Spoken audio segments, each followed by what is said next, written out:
Well, the tent situation is quite normal right now at the Sambal. Well, trying to show you the visuals, as you can see, this is the very colony which is the entrance to the Jama Masjid, where there was huge chaos on a Sunday morning. Well, showing you the visuals, as you can see, well, it's a Monday evening right now, but because Monday is a weekly off for Sambal market, there is still, as you can see, few of shops are still open. As you can see that the traffic right now is moving smoothly.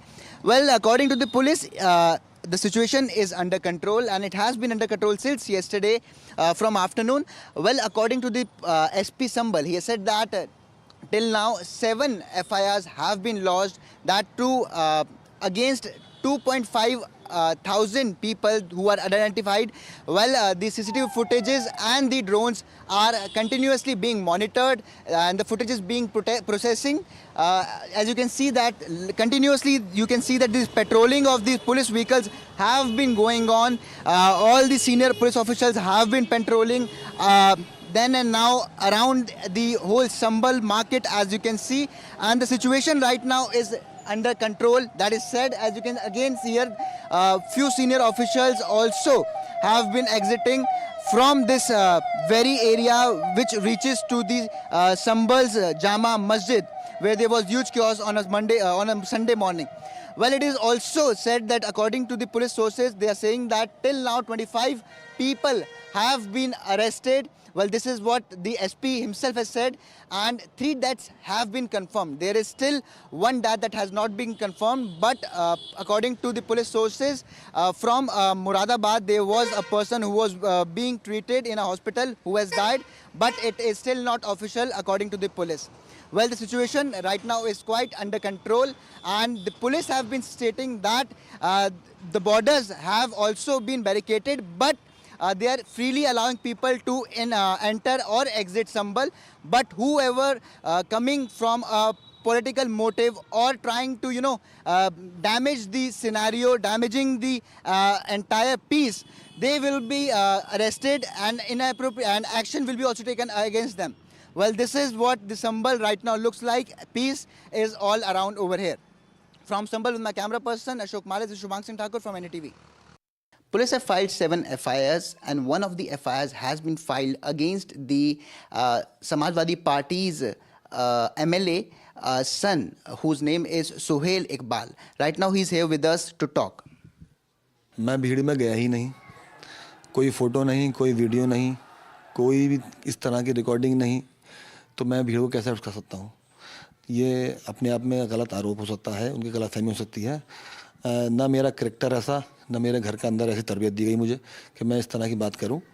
और जहां ये scenario चल रहा है, इसके अंदर पिछले कई दिनों से हम लोगों ने हमेशा संपर्क करके अधिकारियों से, प्रशासन से, और हमने संभल के अंदर अमन अमान कायम करने का काम किया है। और इसकी तारीफ़ उन्होंने, हमारे डीएम साहब ने, कप्तान साहब ने और अधिकारियों ने हमारे फादर से भी करी कि आपके पीछे जब हम वहाँ पहुँचे, वहाँ पे मॉब को हटाने में, सहयोग करने में पूरा सहयोग सोहेल ने दिया है।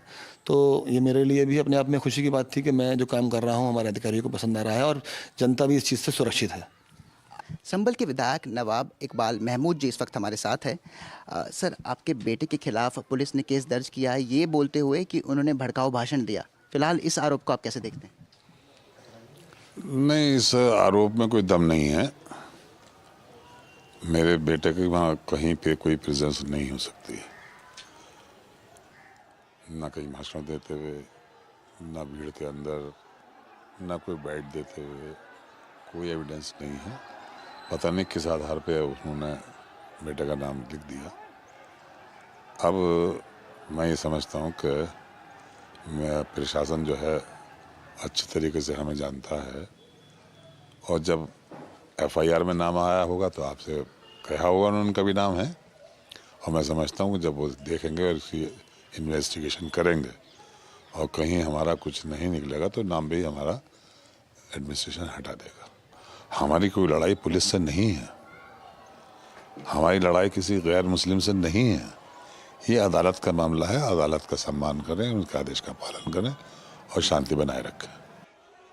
4 नहीं 5 लोगों का हमारे नौजवानों की जान जा चुकी है, और इस घटना के पीछे पुलिस प्रशासन जिम्मेदार है। जिन लोगों ने और इस घटना को अंजाम दिया है, मैं चाहता हूं उनके खिलाफ पुलिस प्रशासनिक अधिकारियों के खिलाफ मुकदमा दर्ज होना चाहिए और उनके खिलाफ 302 का मुकदमा दर्ज होगा, क्योंकि उन्होंने सिर्फ, हैरानी की बात ये, सरकारी नहीं प्राइवेट असलों से गोलियां चलाई हैं। और जिन लोग हमारे ख़त्म हुए हैं उनके परिवार वालों को अगर इंसाफ दिलवाना है तो उनके खिलाफ मुकदमा दर्ज होना चाहिए और वो लोग जेल में जाएं, जिससे कि उनके परिवार को इंसाफ मिल सके और आने वाली कोई इस प्रकार की कोई कानून को, कोई अधिकारी कानून को अपने हाथ में न ले सके। साजिश के तहत मुसलमानों को टारगेट कर करके उनकी हत्या की गई है। इनके खिलाफ हत्या का मुकदमा दर्ज होना चाहिए और इन लोगों को, अधिकारियों को, पुलिस अधिकारियों को जेल में भेजना चाहिए।